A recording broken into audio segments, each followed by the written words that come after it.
As the sun rises above the clouds, many people from certain places prepare for work.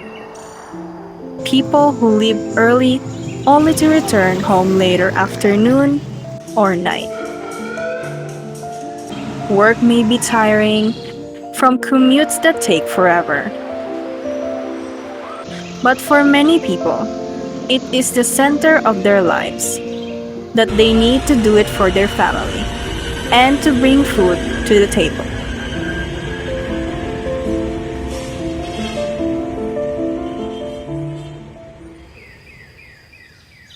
Looking for a job is one of the most important things to do after graduation. But some jobs depend on what course you finished and what your related experiences are. Most employers do not give out jobs that easily, as they follow a strict standard in the industry, leaving many overskilled workers in jobs they aren't supposed to be in. This is what is known as underemployment.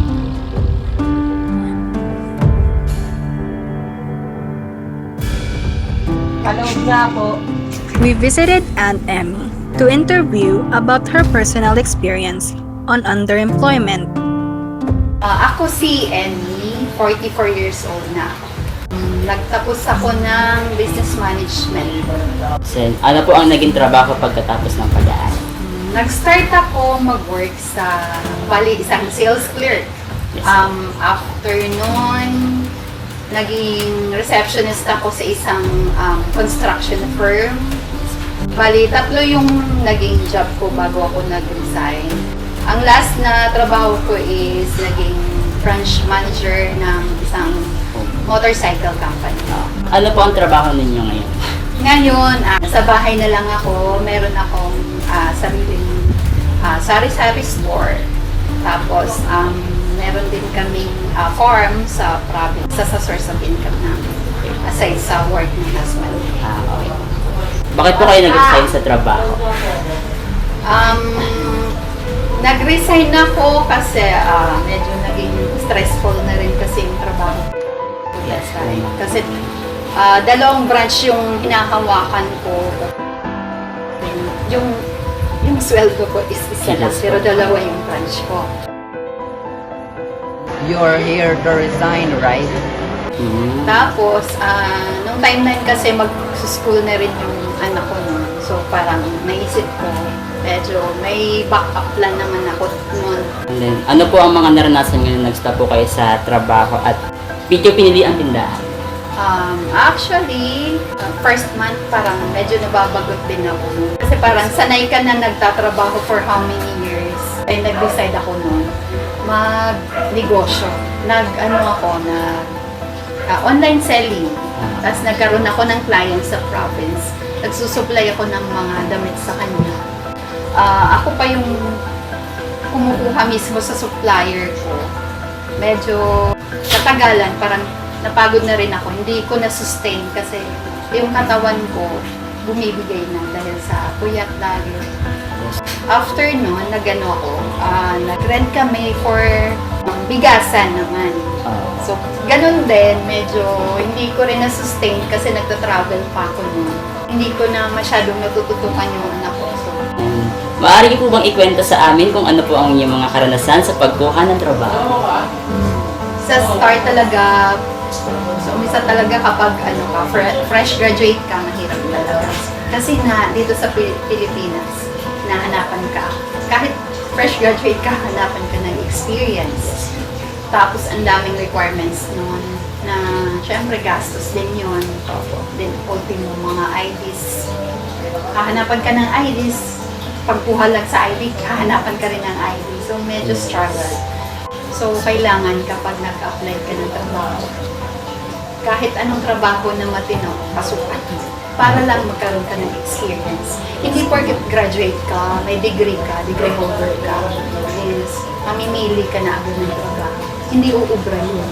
Yes. Sa dami ng mga ngayon, ng mga kakompetensya mo, dapat huwag kang maghanap ng mataas na posisyon na porket graduate ka. dapat, ano ka lang, kung anong ibigay sa'yo na matinong trabaho, tanggapin mo. Kasi doon naman mag-start yun. Pagsisikapan mo na lang yun na umangat yung posisyon. Performance mo. Yes. Then, there's unemployment. Mainit-init na balita, sa ikalawang sunod na buwan, mahigit 2 milyong Pilipino sa bansa ang unemployed o walang trabaho. Based on A government even more serious issue that is affecting millions of Filipinos yearly.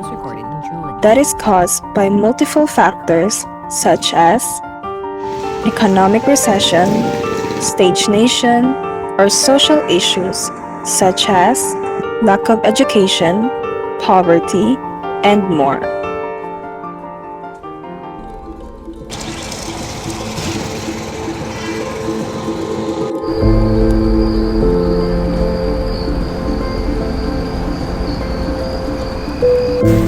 Ako si Myra Pereng Benafe, 39 years old.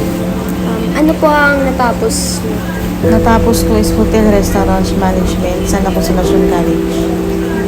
Ano ang naging trabaho nyo pag tapos nyo mag-aral? Nag-apply ako sa Italian restaurant. Ang trabaho ko doon is assistant cook. Tapos lumipat ako sa hotdog or steak. Assistant cook sa cashier. Ano ang trabaho nyo ngayon or source of income? Ngayon, ang source of income ko, yung naiwan ng mother ko, yung paupahan. Bakit hindi nyo pinagpatuloy ang inyong trabaho? No choice kasi ako, kumbaga, kung ano yung iwan ng mother ko, pinagpatuloy ko lang para sa akin sa pamilya.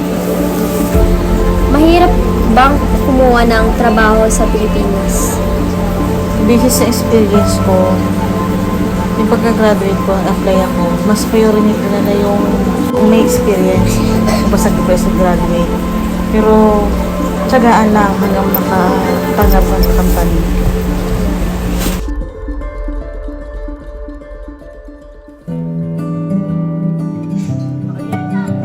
For many, working is a privilege, an opportunity to having a stable life.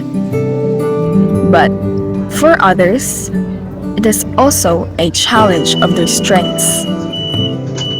The struggle of competing with others and the need to find other sources of income just to sustain their family. Underemployment and unemployment rates are not just statistics. It is the sign of an economic decline that will affect our current generation. But let this also serve as a reminder of our struggle to make a better future for our economy. Let us call for a change that will benefit not only us workers, but for all of us Filipinos. Change comes with action, and action comes with responsibility.